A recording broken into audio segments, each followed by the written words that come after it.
Hi, it's Lucy Edson here to do a video for Hambly Studios. I was really happy to be invited to guest for Hambly for this month, and Allison sent me some gorgeous papers and transparencies that I created an art journal page with. I'm going to show you a step-by-step process of how I created this page. Thanks for joining me.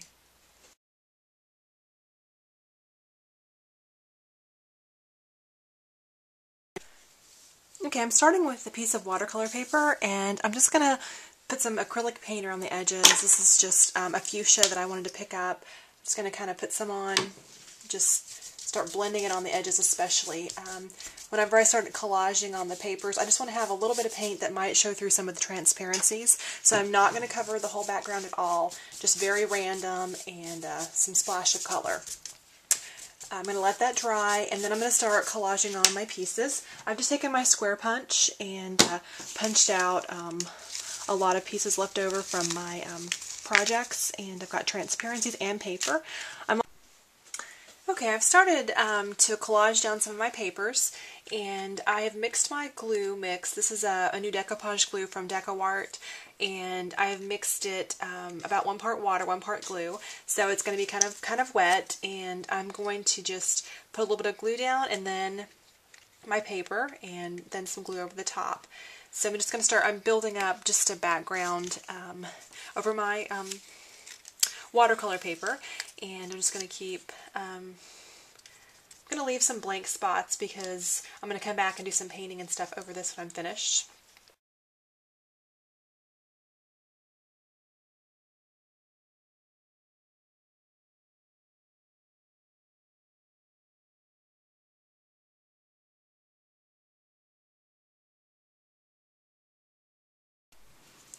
Okay, my glue has all dried, and I have a nice flat surface. Putting the coated glue over the top actually sealed everything, so the edges are not going to be peeling up, and it's ready to add some more layers.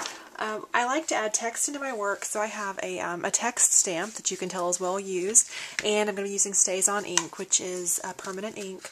The main thing is I'm going to be putting more layers and wet things over this, so I don't want my ink to keep bleeding through. So I'm just going to ink up my stamp and just add a little bit of text. This will also stamp onto transparency, Stazon will, so I love that ink for that use. And I'm just going to add some text in, and then I'm going to add some paint. What I'm going to do is, I've got a template here from Crafter's Workshop, just a plastic stencil, and I'm going to add some little circles. I'm using some gold paint from DecoArt. It's called Elegant Finish. It's a dark gold, and it's just acrylic paint. I'm just going to stick this stencil. I'm not going to paint the whole thing. I'm just going to randomly do a few dots and lift it and move it.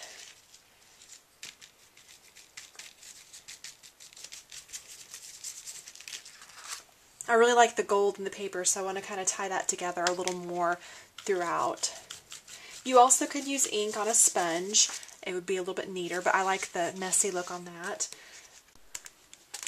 The next layer I'm going to add is a little bit of brayering, because I want to be able to build a couple of top elements that will stand out. So I'm going to take some white acrylic paint and just dab some paint here, and I'm going to use my my brayer to kind of run it around. And the brayer can be done, as you smooth it out, you can see that you can actually see some of the paper back behind. And if it gets a little bit too, where you want to show more of the paper through, just take a rag and kind of wipe some of it back. I really like the way that's looking.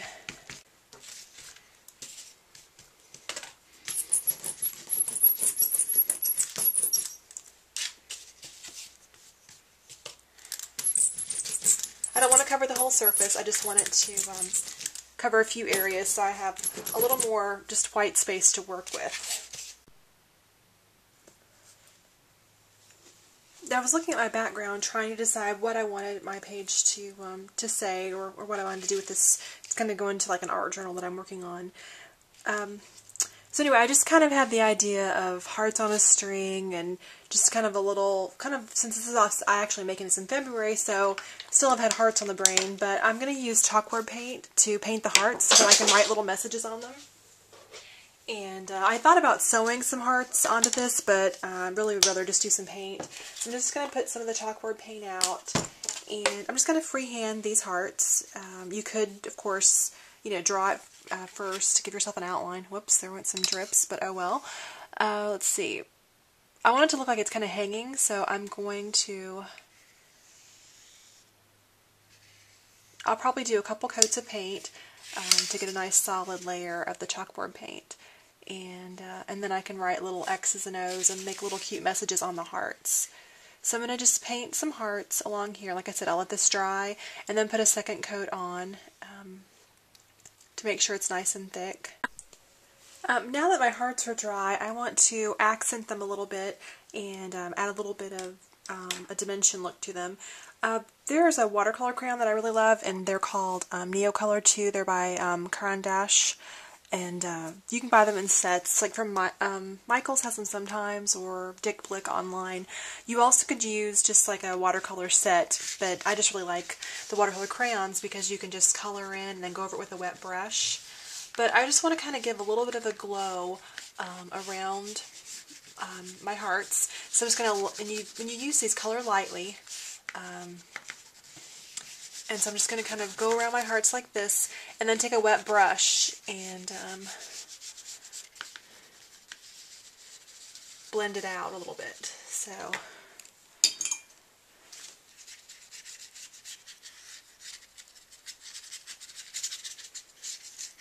just going to try to build a little bit of color behind, to look like it's behind the hearts, to make them pop up a little bit where they look like they have dimension. Oh, whoops. Let me get my tissue there.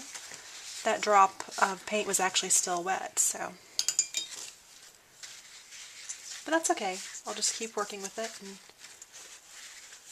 wet that and just swipe it away so that won't even show.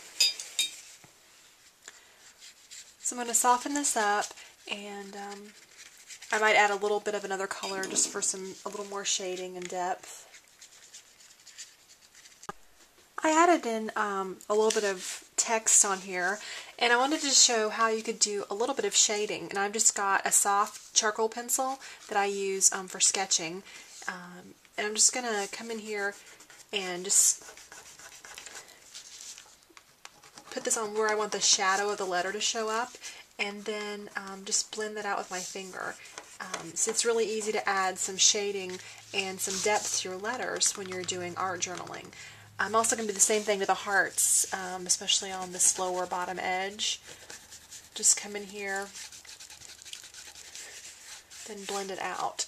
That's going to just make everything pop up even more.